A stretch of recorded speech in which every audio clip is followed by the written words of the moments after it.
সকলোকে নমস্কাৰ এডুট্ৰাষ্টৰ আজিৰ ভিডিঅ'টোলৈ আপোনালোক সকলোকে স্বাগতম জনাইছো আসাম স্পেশাল এমসিকিউ সিৰিজৰ আজি দ্বিতীয়টো ভিডিঅ' আগৰ ভিডিঅ'ত আমি কমেও 16-17টা কোৱেশ্চন ডিসকাস কৰিলো হেকেটা বহুতেই ইম্পৰ্টেন্ট কোৱেশ্চন আছিল যিসকলে আপোনালোকে চোৱা নাই তেওঁলোকে চাই ল'ব পাৰিব আৰু যিসকলে চালে হেসকলে আজিৰ ভিডিঅ'টো কন্টিনিউ কৰক আজিৰ ভিডিঅ'টোত আমি 20টা কোৱেশ্চন আলোচনা কৰিম এই 20টা কোৱেশ্চন আপোনালোকে যিমান পাৰে মনত ৰাখিব কিয়নো অসমৰ পৰীক্ষাবিলাকত এনেকুৱাবোৰ কোৱেশ্চনে হোদা দেখা যায় আৰু পৰীক্ষাত যাতে আপোনালোকে বহি ভাবিব লগিয়া নহয় যে এটো আনসাৰটো কি হ'ব পাৰে বা পাইছিলো তেনেকুৱা ধৰণৰ যাতে আপোনালোকে ভাবিব লগা নহয় হেকাৰণে যিমান পাৰে প্ৰেক্টিস কৰিব এবাৰ পঢ়ি যদি মনত নৰয় আকৌ নেক্সট টাইম আপোনালোকে পঢ়িব আৰু যদি পাৰে তেনেহলে আপোনালোকে নোট কৰি যাবলৈ চেষ্টা কৰিব কাৰণ এবাৰ নোট কৰি ললে আপোনালোকৰ পিছৰ ৰিভিজন দিয়ে যথেষ্টখিনি সহায় হ'ব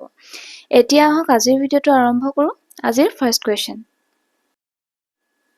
The pen name of Bhuban Mohan Borua is Bhuban Mohan Boruar pen name to কি আছিল আমাক প্ৰশ্নটোত সুধিছে অপচন কেটা হৈছে এখুত ককাইদেউ বি মনাই বৈৰাগী সি কাঞ্চন বৰুৱা ডি বিনা বৰুৱা আপোনালোকক আগৰ ভিডিঅ'টোৰ দৰে মই আজিৰ ভিডিঅ'টোতো প্ৰতিটো প্ৰশ্ন 10 সেকেন্ডৰ সময় দিম সেই 10 সেকেন্ডৰ ভিতৰত আপোনালোকে নিজে উত্তৰটো দিবলৈ চেষ্টা কৰিব আৰু তাৰ পিছতে মই আপোনালোকক শুদ্ধ উত্তৰটো কি হ'ব হেতু জনাই যাম এতিয়া আপোনালোকক 10 সেকেন্ডৰ সময় দিছো আপোনালোকে ট্ৰাই কৰি চাওক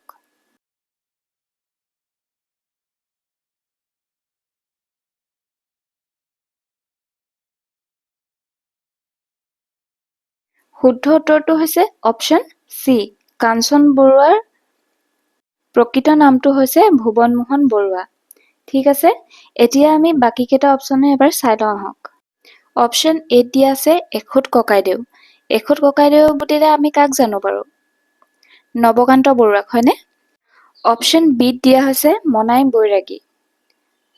বৈৰাগী মহেন্দ্ৰনাথ ডেকা ফুকনক কোৱা হয় মনত ৰাখি থব আপোনালোকে আৰু অপচন ডি দিয়া আছে বিনা বৰুৱা বুলি কোৱা হয় বিৰিঞ্চি কুমাৰ বৰুৱাক ঠিক আছে আপোনালোকে বাকি প্ৰশ্নবোৰতো বা আপোনালোকে নিজে কিবা যদি এমসিকিউ ট্ৰাই কৰিও চাই তেনেহলে প্ৰত্যেকটো অপচনৰ পৰা কিবা প্ৰশ্ন ওলাই নেকি হেতু এবাৰ নিজে ভাবি চাব তেতিয়া আপোনালোকৰ বহুতখিনি ডাটা কালেকশন হৈ যাব আৰু আপোনালোকৰ পৰীক্ষাত যথেষ্ট সহায় হ'ব এইখিনি দি ঠিক আছে এতিয়া হওক আমি নেক্সট কোৱেশ্চনটো চাম Which portal is made for mutual transfer of grade 3 and grade 4 employees of Assam government? Assam চৰকাৰৰ grade 3 আৰু 4 যিখিনি এমপ্লয়ী আছে তেওঁলোকৰ মিউচুৱেল ট্ৰান্সফাৰৰ কাৰণে অসম চৰকাৰে কোনটো পোৰ্টেল খুলিছে 2025 চনতে খুলিছিলে হেতু কোনো হয়তো আপোনালোকৰ জানে আৰু যিসকলে নাজানে হেসকলে এবাৰ ট্ৰাই কৰি চাওক অপচন কেটা হৈছে স্বাগত সতীৰ্থ বি সমৰ্থ সি সেৱা সেতু আৰু ডি জন সমৰ্থ অপচন কোনটো হ'ব পাৰে আপোনালোকে এবাৰ ট্ৰাই কৰক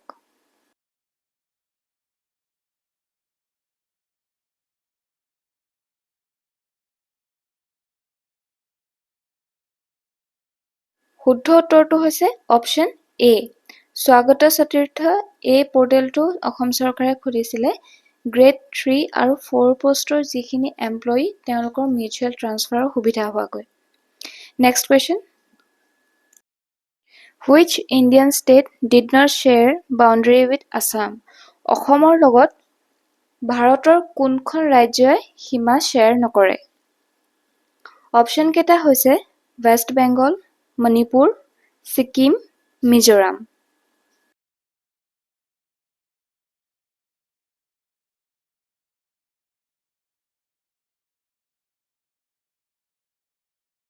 শুদ্ধ উত্তৰটো হৈছে অপচন সি সিকিমে অসমৰ লগত বৰ্ডাৰ শ্বেয়াৰ নকৰে আৰু বাকি আটাইকেইখন ৰাজ্য ৱেষ্ট বেংগল হওক মণিপুৰ হওক মিজোৰাম হওক বৰ্ডাৰ অসমৰ লগত শ্বেয়াৰ কৰে ঠিক আছে কালিৰ ভিডিঅ'টো আমি অলপ ডিটেইলত আলোচনা কৰিছিলো বৰ্ডাৰৰ বিষয়ে আপোনালোকে চাই ল'ব পাৰিব এতিয়া আমি নেক্সট কোৱেশ্চনটো চাওঁ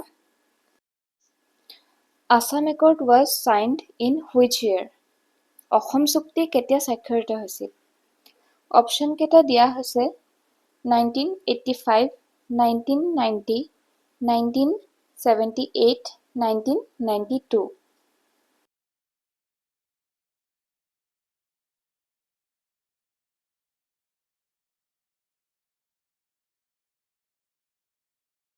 শুদ্ধ উত্তৰটো হৈছে অপশ্যন এ 1985ত অসম চুক্তি স্বাক্ষৰিত হৈছিল। Next question Guwahati University was established in which year? Guwahati University কোন চনত প্ৰতিষ্ঠিত হৈছিল? অপশ্যন কেইটা আমি চাই লওঁ আহক 1901, 1913, 1948, 1994.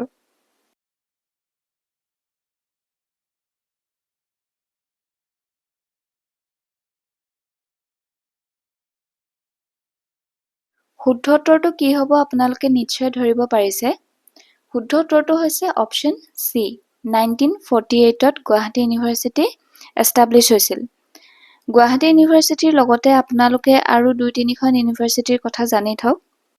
আসাম এগ্ৰিকালচাৰেল ইউনিভাৰ্চিটি স্থাপন হৈছিলে 1969ত, তেজপুৰ ইউনিভাৰ্চিটি 1994ত আৰু Dibrugarh university 1965ত।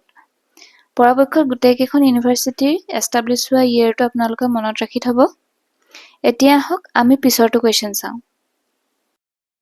The name of Pragjotisha is mentioned in which religious text? অসমৰ পুৰণি নাম প্ৰাগজ্যোতিষপুৰ। প্ৰাগজ্যোতিষপুৰৰ বিষয়ে কোনখন ধৰ্মীয় গ্ৰন্থত উল্লেখ পোৱা যায়? অপশ্যন কেইটা দিয়া হৈছে কালিকা পুৰাণ, ৰামায়ণ, বিষ্ণু পুৰাণ নে ওপৰৰ আটাইকেইখনতে উল্লেখ আছে। আপোনালোকে এবাৰ ট্ৰাই কৰি চাওক, শুদ্ধ উত্তৰটো মই কৈ আছো।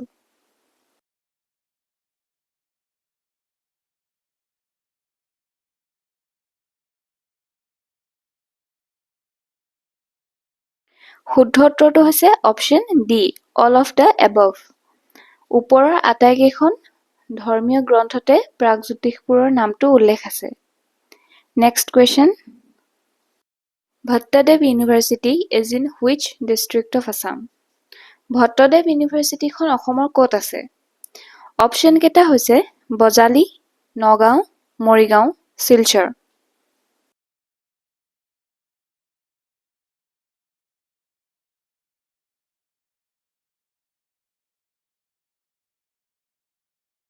শুদ্ধ উত্তৰটো হৈছে অপশ্যন এ ভট্টদেৱ ইউনিভাৰ্চিটি বজালীত আছে। 2025 বৰ্ষৰ যি অসম সাহিত্য সভাৰ অধিৱেশন হৈ গ'ল, সেই অধিৱেশন ভট্টদেৱ ক্ষেত্ৰত অনুষ্ঠিত হৈছিল আৰু ক'ত আছে আপোনালোকে নিশ্চয় জানে, পাঠশালাত আছে। ঠিক আছে, এতিয়া আহক আমি 8 নম্বৰ প্ৰশ্নটো চাওঁ। What percent of area of India is covered by Assam? অসমে ভাৰতৰ কিমানখিনি ঠাই আগুৰি আছে? আপোনালোকে অপশ্যন কেইটাৰ পৰা কোনটো শুদ্ধ অপশ্যন হ'ব সেইটো এবাৰ চেষ্টা কৰি চাওক।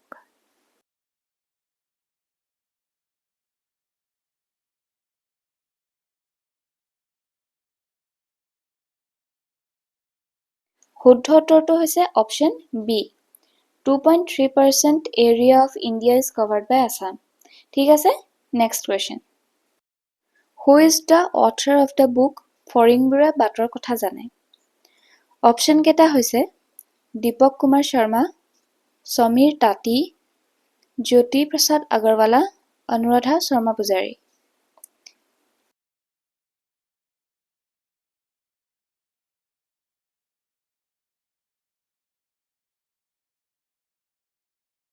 শুদ্ধ উত্তৰটো হৈছে অপশ্যন বি সমীৰ তাঁতীয়ে ফৰিংবোৰে বাটৰ কথা জানে কিতাপখন লিখিছিলে। তেওঁ 2024 চনত সাহিত্য একাডেমি এৱাৰ্ডো পাইছিলে আকৌ দেই, সেইটো মনত ৰাখি থ'ব আপোনালোকে। এতিয়া আহক আমি পিছৰ কুৱেশ্যনটো চাওঁ। Kuju festival is celebrated in which state? কোনখন ৰাজ্যত কুজু ফেষ্টিভেলটো পালন কৰা হয়? অপশ্যনত দিয়া হৈছে আসাম, মেঘালয়, মিজোৰাম আৰু ছিকিম। শুদ্ধ উত্তৰটো কি হ'ব আপোনালোকে এবাৰ চেষ্টা কৰক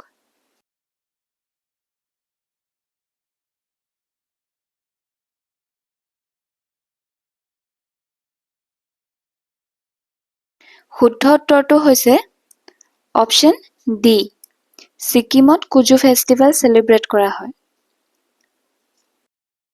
Lachit Borphukan police academy is located in which district Lachit Borphukan police academy ক'ত অৱস্থিত অপচনত দিয়া হৈছে গোলাঘাট যোৰহাট শিৱসাগৰ নে নগাঁও এইটো এটা ইজি কুৱেশ্যন আপোনালোকে নিশ্চয় পাৰিব উত্তৰটো দিবলৈ এবাৰ চেষ্টা কৰক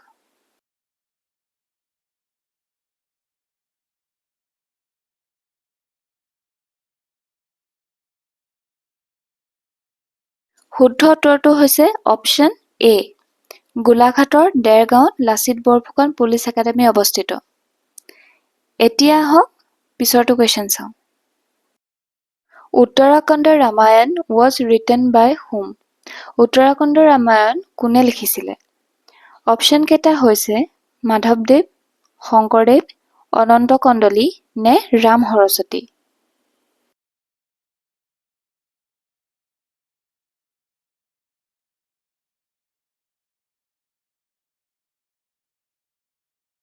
শুদ্ধ উত্তৰটো হৈছে অপচন বি শংকৰদেৱে উত্তৰাখণ্ডৰ ৰামায়ণ লিখিছিলে নেক্সট কুৱেশ্যন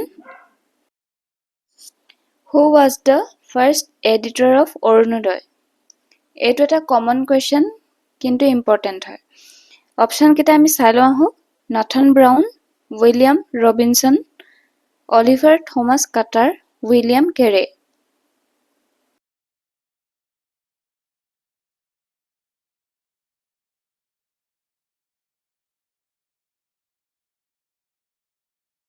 শুদ্ধ উত্তৰটো হৈছে অপচন এ নাথন ব্ৰাউন তেওঁ হৈছে অৰুণোদয় কাকতৰ ফাৰ্ষ্ট এডিটৰ আমাৰ সচৰাচৰ কি হয় আমি এক্সামবিলাকত ইজি কুৱেশ্যনবিলাকত ভুল কৰি আহোঁ গতিকে আপোনালোকে অলপ চিৰিয়াছ হ'ব এনেকুৱা প্ৰশ্নৰ উত্তৰ দিওঁতে পঢ়ি যাওঁতে মনত ৰাখি যাবলৈ চেষ্টা কৰিব next question What percentage of female literacy rate in Assam as per 2011 census? 2011 চনৰ চেনচাছ অনুসৰি ফিমেল লিটাৰেচি ৰেট কিমান অপচনত দিয়া হৈছে 72.01%, 66.27%, 68.10%, 65.40%.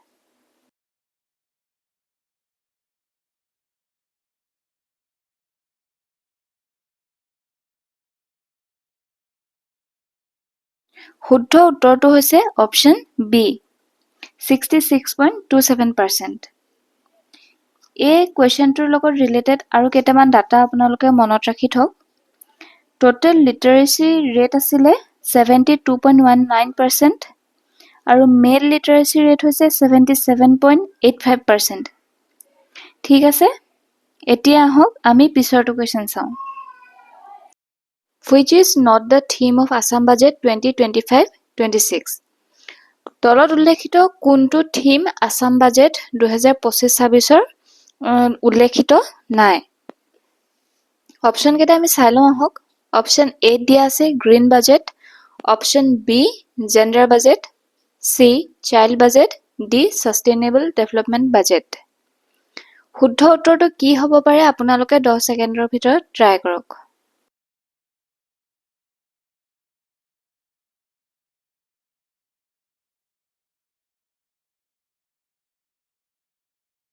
শুদ্ধ উত্তৰটো হৈছে অপচন ডি সাস্টেইনেবল ডেভেলপমেন্ট বাজেটৰ কথা এইবাৰৰ অসম বাজেটত উল্লেখ নাই আৰু বাকি কেইটা theme green budget gender budget child budget এই তিনিটা থিম অসম বাজেটত উল্লেখ আছে এই তিনিটা থিমৰ উপৰিও আৰু এটা বাজেটৰ কথা উল্লেখ আছে দিব্যাং বাজেট মনত ৰাখিব আপোনালোকে ইম্পৰ্টেন্ট হয় এতিয়া আহক নেক্সট কুৱেশ্যনটো আমি চাওঁ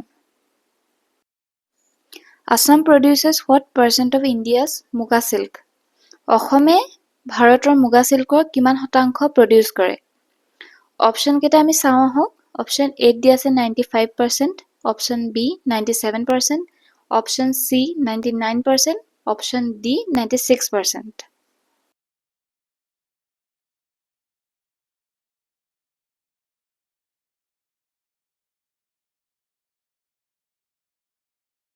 শুদ্ধ উত্তৰটো হৈছে অপশ্যন বি 97%।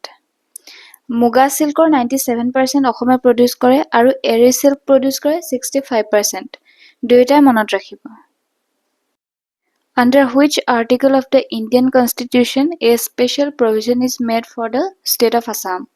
অসমৰ বাবে এটা স্পেচিয়েল প্ৰভিজন ৰখা হৈছে আমাৰ ইণ্ডিয়ান কনষ্টিটিউশ্যনত। সেই প্ৰভিজনটো কোনটো আৰ্টিকলত দিয়া হৈছে সেইটো আমাক কুৱেশ্যনটোত সুধিছে। অপশ্যনবোৰ আমি চাই লওঁ আহক। Article 371A, option B article 371B, option C article 371C, option D article 371D। শুদ্ধ উত্তৰটো কি হ'ব এবাৰ ট্ৰাই কৰক।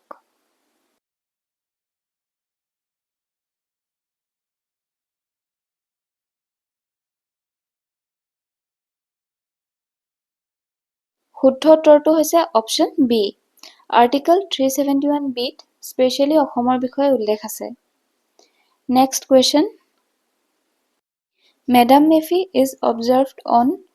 মেডাম মেফি কেতিয়া পালন কৰা হয়? Option A 31 December, option B 31 January, option C 1 December, option D 2 December.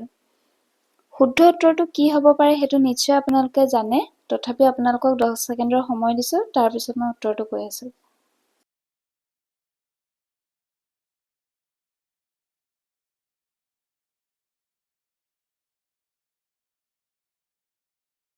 শুদ্ধ উত্তৰটো হৈছে অপশ্যন বি 31 জানুৱাৰীত মেডাম মেফি উদযাপন কৰা হয়। আৰু 2 ডিচেম্বৰত কি উদযাপন কৰা হয় সেইটো আপোনালোকে নিশ্চয় জানে। 2 ডিচেম্বৰত অসম দিৱস উদযাপন কৰা হয়। ঠিক আছে, এতিয়া আহক next question. What is the real name of Bir Chilarai? Bir Chilarai প্ৰকৃত নামটো কি? অপশ্যন কেইটা মই পঢ়ি দিছোঁ। চক্ৰধ্বজ, শুক্লধ্বজ, ৰত্নধ্বজ নে সিংহধ্বজ? উত্তৰটো কি হ'ব পাৰে আপোনালোকে চেষ্টা কৰি চাওক। 10 ছেকেণ্ডৰ পিছত মই শুদ্ধ উত্তৰটো আপোনালোকক জনাই আছোঁ।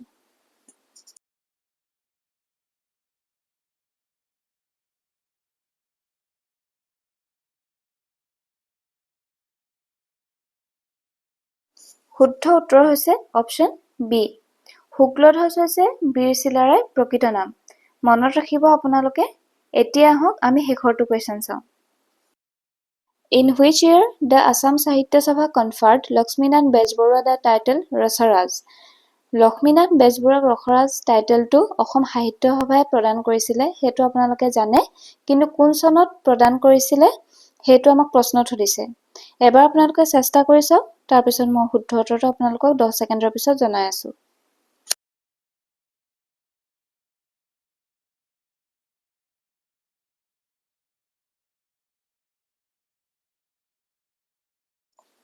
শুদ্ধ উত্তৰটো হৈছে অপশ্যন এ। 1931ত অসম সাহিত্য সভাই লক্ষ্মীনাথ বেজবৰুৱাক ৰসৰাজ উপাধিটো প্ৰদান কৰিছিলে আৰু সেই ছেশ্যনটো অনুষ্ঠিত হৈছিলে শিৱসাগৰত। দুইটা পইণ্টে আপোনালোকে মনত ৰাখি থ'ব। আজি যিখিনি কুৱেশ্যন আমি আলোচনা কৰিলোঁ সেই গোটেইখিনি ইম্পৰ্টেণ্ট হয় আপোনালোকৰ বাবে।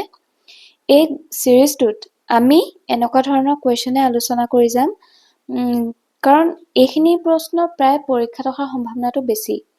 আপোনালোকে সেইখিনি ইগন'ৰ নকৰি ভাল ধৰণে মনত ৰাখিবলৈ চেষ্টা কৰিব আৰু পৰাপক্ষত এই ছিৰিজটো কমপ্লিট কৰিবলৈ চাব, কাৰণ অসমৰ লগত ৰিলেটেড প্ৰায়বোৰ কথাই এই ছিৰিজটোত আমি আলোচনা কৰি যাম। আজিলৈ ভিডিঅ'টো ইমানে। আপোনালোকে ইচ্ছা কৰিলে এডুট্ৰাষ্টৰ টেলিগ্ৰাম চেনেলটো জইন কৰিব পাৰিব। তাত বিভিন্ন ধৰণৰ আপডেটখিনি পাই থাকিব আপোনালোকে, আৰু কিছুমান কুৱেশ্যনো তাত দি থকা হয়, আপোনালোকে ট্ৰাই কৰি থাকিব পাৰিব। আজিলৈ ইমানতে সামৰিছোঁ। লগ পাম নেক্সট ভিডিঅ'ত। Thank U.